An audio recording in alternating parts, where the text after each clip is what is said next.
মাননীয় মন্ত্রী সমরেজাউল করিম কালো টাকারে সাদা করছেন উনি। তাও মন্ত্রী হওয়ার আগে 10 তলা একটা বাড়ি আছে ওনার, যেটার নির্মাণ ব্যয় হয়েছে 15 কোটি টাকা। তুপকানা রোডে 2টি অফিস স্পেস, তারপর হচ্ছে গিয়ে জমি হচ্ছে গিয়ে অসংখ্য জমির মালিক। তারপর রাজধানীতে 4 শতাংশ জমিতে একটি বহুতল পাকা বাড়ি, যার মূল্য কয়েক কোটি টাকা। তারপর হচ্ছে গিয়ে আপনার পাইকপাড়ায় কেয়ারি বুরুজ ভবনে একটি ফ্ল্যাট আছে। পিরোজপুরে আছে ওনার নাজিরপুরা, আশেপাশের এলাকায় কোটি টাকার জমি ক্রয় করেছেন সমরেজাউল করিম। এটা আমার সমস্যাটা যে জায়গায় হয়েছে, এত জায়গা থাকার পরও, সম্পদ থাকার পরও, ঢাকা শহরে এরকম 2-3টা বাড়ি থাকার পরও উনি মন্ত্রী হওয়ার 1 মাস 2 দিনের মধ্যে আবার রাজুক থেকে প্লট বরাদ্দ নিছেন।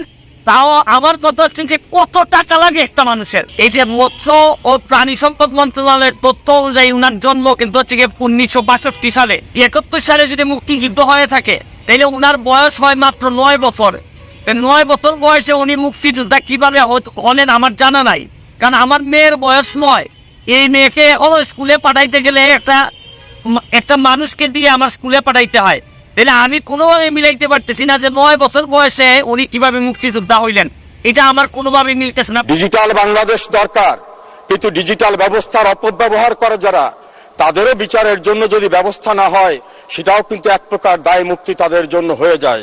মাননীয় সদস্য জনাব সৈয়দ সাইদুল হক হবিগঞ্জ 4 একটি সম্পূরক প্রশ্ন করুন। শুরু করিতেছি মহান আল্লাহর নামে, যিনি পরম করুণাময় এবং অত্যন্ত দয়ালু।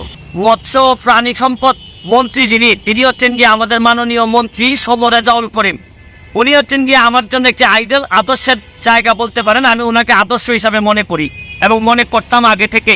ওনার কথা শুনলে আমার কাছে মনে হতো আমি হাঁ করে তাকিয়ে থাকতাম যে এত সুন্দর কথা বলেন, এবং আমি ওনার মতোই হতে চাইতাম। কিন্তু আজকে যখন দেখলাম যে একটা নিউজ আসছে, আমি জানি না আপনারা দেখেছেন কিনা, সমকালে একটা নিউজ আসছে। এই নিউজটা পড়ার পর আমার কাছে, এই সমকালের নিউজটা আমার কাছে পড়ার পর আমার মনে হয়েছে যে 2-1টা কথা আমার মনে হয় বলা উচিত। কারণ আমি একটা কথা যে একটা বিশ্বাস করি যে আমি বঙ্গবন্ধুর সৈনিক, যেখানেই দুর্নীতি কোনো গন্ধ পাই, যেখানেই মানে মানুষের টাকা নষ্ট হয় এরকম জিনিস পাই, আমি দাঁড়াই যাই, জীবনের যত ঝুঁকি থাকুক তা কেন। আমি প্রথমে একটা কথা আপনাদেরকে বলতে চাই যে এই রিপোর্ট অনুযায়ী দেখলাম এই যে মৎস্য ও প্রাণী সম্পদ মন্ত্রণালয়ের তথ্য অনুযায়ী উনার জন্ম কিন্তু হচ্ছে 1962 সালে। 1962 সালে উনার জন্ম হয়ে থাকলে উনি মুক্তিযোদ্ধা হিসাবে দাবি করতেছেন, উনার সার্টিফিকেট আছে মুক্তিযোদ্ধার। এবং উনি 71 সালে যদি মুক্তিযুদ্ধ হয়ে থাকে তাহলে উনার বয়স হয় মাত্র 9 বছর। 9 বছর বয়সে উনি মুক্তিযোদ্ধা কিভাবে হলেন আমার জানা নাই, কারণ আমার মেয়ের বয়স 9।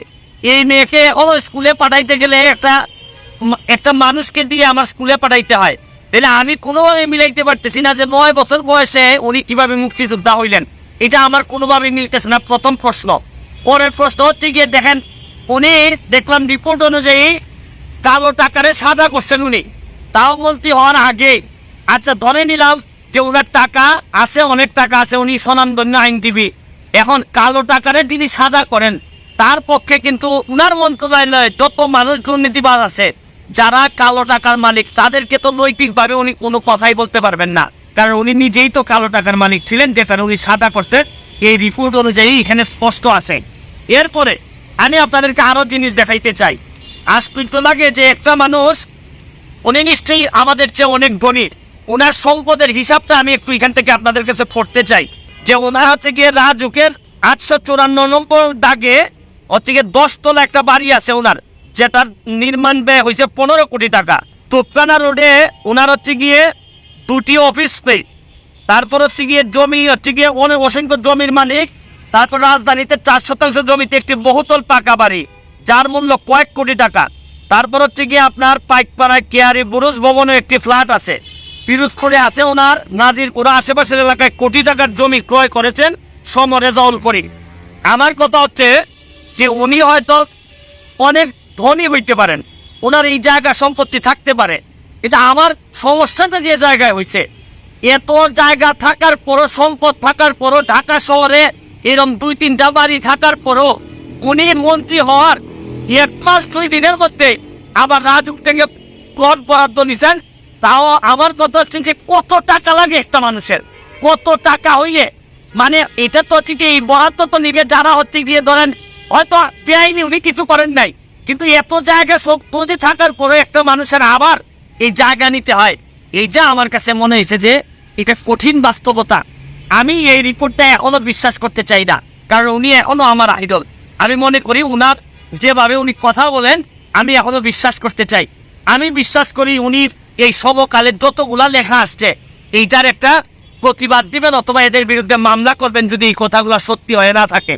আর যদি সত্যি হয়ে থাকে তাইলে আর বলার অপেক্ষা রাখে না যে আপনার মতো লোকরাও যদি এই ধরনের বিতর্কিত হন তাইলে বঙ্গবন্ধু কন্যা কাদেরকে দিয়ে দেশ চালাবেন? সব মানুষ যদি নষ্টের কাতারে চলে যায় তাহলে বঙ্গবন্ধু কন্যা কাদেরকে দিয়ে দেশ চালাবেন? এত কষ্ট করেন উনি, দিনে রাতে জীবনের ঝুঁকি নিয়ে বাংলাদেশটাকে সামনের দিকে এগিয়ে নিয়ে যাচ্ছেন। আর আমাদের মতো লোকগুলা যদি এইভাবে আমরা বিতর্কিত হয়ে যাই, আমাদের যদি এত সম্পদ দরকার হয় তাহলে পুরোভাবে বঙ্গবন্ধু সোনারভাবে আমরা পৌঁছাইতে পারবো না। আমি এখনো বিশ্বাস করি যে উনি প্রতিবাদ দিয়ে মামলা করবেন যদি এগুলো সত্য হয়ে না থাকে। আর বিশেষ করে মুক্তিযোদ্ধার বিষয়টা উনি যদি প্রকৃত অর্থে হয় উনি মুক্তিযোদ্ধা হিসেবে সঠিক কিনা উনি প্রমাণ করবেন, নাইলে ওনার জন্মসাল ঠিক কিনা এটা ওনাকেই প্রমাণ করতে হবে। আর নাইলে মুক্তিযুদ্ধ এবং মুক্তিযোদ্ধাদের মতো এই একটি সম্মানিত জিনিস নিয়ে উনি যদি কোনো কিছু করে থাকেন এটা আমাদের জন্য চরম দুর্ভাগ্য হবে। আজকের মতো বিদায় নিচ্ছি, ভালো থাকবেন। যতদিন বেঁচে আছি প্রতিবাদ করার মধ্যে দিয়ে যাইতে চাই, আর মরে গেলে তো আপনাদের কাছে শুধু দোয়া চাই। ধন্যবাদ মাননীয় সদস্য, মাননীয় মন্ত্রী। মাননীয় স্পিকার, আপনাকে ধন্যবাদ এবং বিশেষভাবে আপনাকে অভিনন্দন যে এই মহান জাতীয় সংসদে আপনি 4 বার স্পিকারের দায়িত্ব পালন করে আপনার প্রজ্ঞা, আপনার যোগ্যতা, আপনার ধীশক্তি এবং অনন্য অসাধারণ দায়িত্ব পালনের মধ্য থেকে জাতীয় সংসদকে সকলের কাছে গ্রহণযোগ্য গণতান্ত্রিক চর্চার প্রতিষ্ঠানে পরিণত করেছেন। আমি আমার কথা বলার শুরুতেই গভীর শ্রদ্ধার সঙ্গে স্মরণ করছি আমাদের জাতির ইতিহাসের শ্রেষ্ঠ সন্তান, আমাদের মহান শিক্ষক, স্বাধীন বাংলাদেশের স্থপতি, জাতির পিতা বঙ্গবন্ধু শেখ মুজিবুর রহমানকে, এবং একই সঙ্গে মহান মুক্তিযুদ্ধের 30 লক্ষ শহীদ, সম্ভ্রম হারানো 2 লক্ষ মা বোন, 1975 সনের 15 আগস্ট ঘাতকের নির্মম বুলেটে আত্মাহুতি দানকারী বঙ্গমাতা বেগম ফজিলাতুন্নেসা মুজিব সহ সকল শহীদদেরকে। এবারে নির্বাচনটা ছিল একটি কঠিন অবস্থা, কিছুটা দানবীয় শক্তির সঙ্গে যুদ্ধ করতে হয়েছে, তবে সাধারণ মানুষের ভালোবাসায় আমি নির্বাচিত হয়ে আসার সুযোগ পেয়েছি। সেজন্য আমার গভীর কৃতজ্ঞতা আমার নির্বাচনী এলাকার সকল মানুষের কাছে।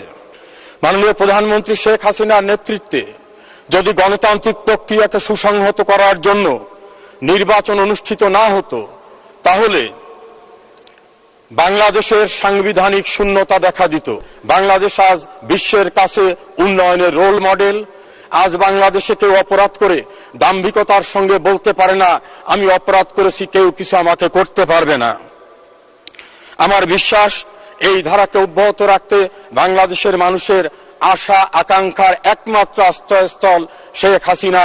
তিনি যতদিন বেঁচে আছেন আমরা কামনা করি তিনি শতায়ু হবেন। মাননীয় স্বরাষ্ট্রমন্ত্রী এখানে আছেন, আমি বলবো আমরা ডিজিটাল বাংলাদেশ কায়েম করেছি, কিন্তু ডিজিটাল ব্যবস্থার অপব্যবহারের ভয়ঙ্কর ক্ষতিগ্রস্ত যারা, তাদেরও বিচার পাওয়ার অধিকার আছে।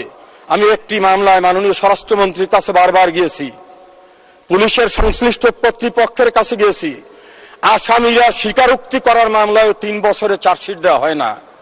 এই অজুহাতে আসামিরা জেলখানা থেকে বের হয়ে যাচ্ছে। ডিজিটাল বাংলাদেশ দরকার, কিন্তু ডিজিটাল ব্যবস্থার অপব্যবহার করে যারা, তাদেরও বিচারের জন্য যদি ব্যবস্থা না হয় সেটাও কিন্তু এক প্রকার দায় মুক্তি তাদের জন্য হয়ে যায়। আশা করি এই বিষয়গুলো সংশ্লিষ্ট যারা আছে তারা গুরুত্বের সঙ্গে বিবেচনা করবেন। মাননীয় স্পিকার, আপনাকে অনেক অনেক ধন্যবাদ। জয় বাংলা, জয় বঙ্গবন্ধু, বাংলাদেশ চিরজীবী হোক।